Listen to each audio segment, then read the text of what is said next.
Hello, and welcome to Stuka Time. My name is Brian McCallion, and today we're going to take a look at the walkie-talkie radio, also known as the Bc-1000. So, let's dive right in. Now we can see the radio in a little better detail. The reason there are two of them is because there's actually two versions, A and a B, but we'll get to that later. So the Bc-1000 was developed between 1940 and 1942 by the Galvin Manufacturing Company. This company also made the handy-talkie radio during the war. In the 1930s, they had sold a lot of two-way FM radios to police departments throughout the country. So in 1940, they were contacted by the U.S. military to make an FM and an AM radio. This would end up being the walkie-talkie and the handy-talkie, as they got their nicknames later on. The walkie-talkie name actually is because this is a man-portable radio wearing your back, so you have to walk and talk with it, unlike the handy-talkie, which you can have in your hand and just talk with it like that. So these weighed two different weights depending on which battery you used. They had an early heavy battery and a late lighter battery. The heavy battery was called the Ba-70 and it weighed 15 pounds. It had a life of 20 to 25 hours. The later battery, the Ba-80, had a weight of 9 pounds and it had a life of 12 to 15 hours. In total, they would produce 50,000 of these radios during the war, and they had a range, depending on which antenna you used, of 3 to 5 miles. Right now, the whip antennas are installed, and this is what you usually would see them installed with, especially in footage from the war, and these have a reliable range of about 3 miles, again, depending on terrain and a lot of other factors. If you have the 8-foot long antenna on these, then you definitely can talk above 3 miles, and your max range on the best, clearest, nicest, top of the Everest day is about 5 miles. Apologize if this is shaky, but here we can see the two different tags next to each other.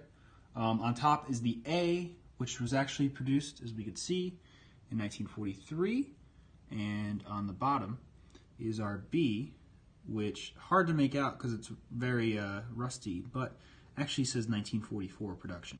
So here we have the top part of the Bc-1000 radio.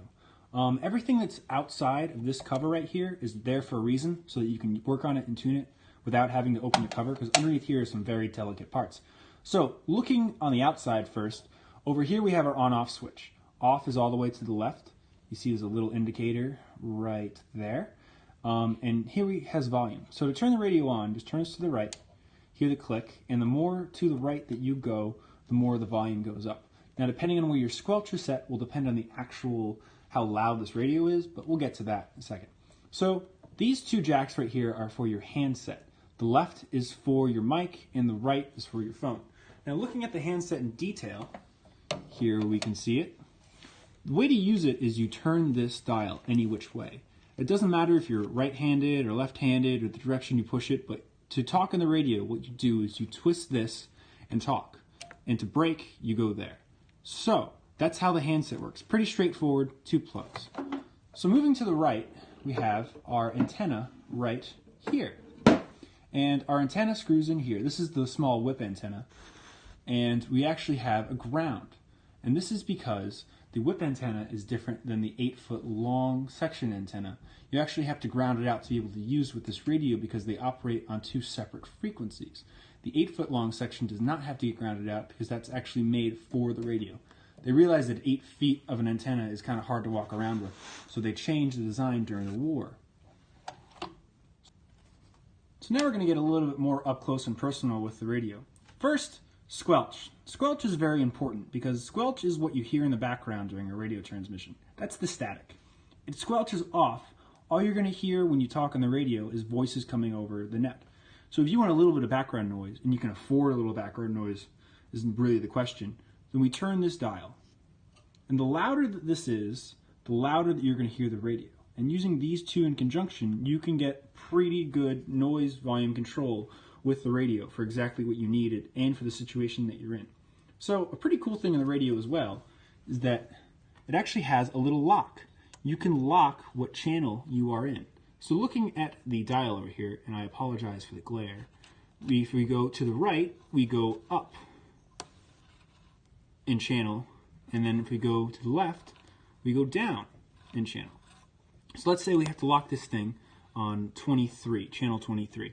So what we do is we just tighten this bit right over here, and there we go. Now, no matter what you do, this thing is not getting out of channel 23. And that was a very nice feature because They had problems with earlier radios where, let's say you dove into a foxhole or something, you can actually screw the radio up and knock it off of the channel you were using.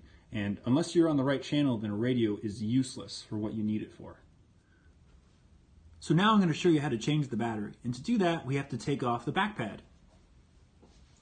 The back pad is located in the back part of the radio, right here.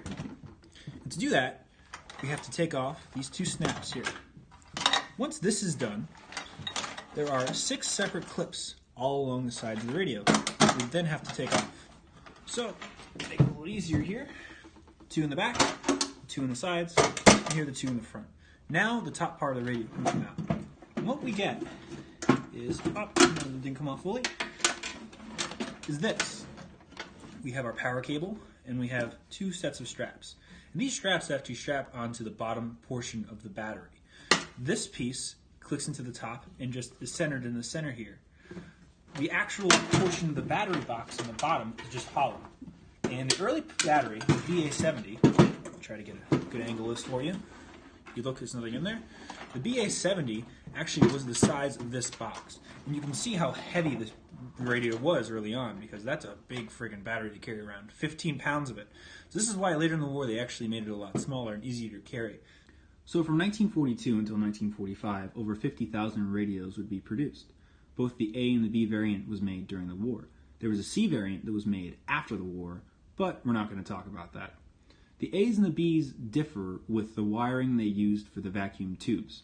There's no danger of using B accessories on an A radio or A accessories on a B radio, because as far as the electronics is concerned, everything is the same.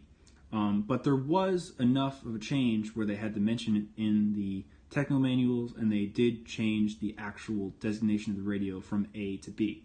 And this occurred in late 1943.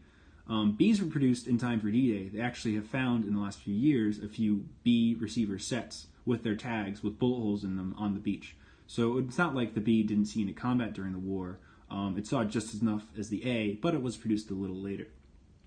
So due to manufacturing and lead times and things like that, these did not get into combat until January 1944. They were first used in combat at Bougainville and the Solomon Island chain in January 1944. They were also first used in the Mediterranean in January 1944 by the 3rd ID at Anzio. The Marines would get these a little later, like all of their equipment, and the first time they would use these would be at Peleliu by the 1st Marine Division in September 1944. Reports from the Marines, the Army, at both the Pacific and Europe loved these radios. They were a lot better than the pogo stick. They were one-man operable. The biggest complaint was the battery weight and the fact that you had to change them a lot. But other than that, they got very great reviews and everybody loved them. Of course, the Germans ended up capturing a ton of them and were amazed, again, just like the handy talkie, that the Allies were using this high-quality radio equipment. And a lot of the things in this radio would be incorporated into later German radios, like the Feldflug Zu. But we'll get to that hopefully in another video. So, they were great. They really had nothing to say bad about them, and American troops used them as much as possible. I hope that you enjoyed this video on the Walkie Talkie radio. If you happen to like military history, then please take a look at my channel. Thank you very much for watching, and as always, until next time,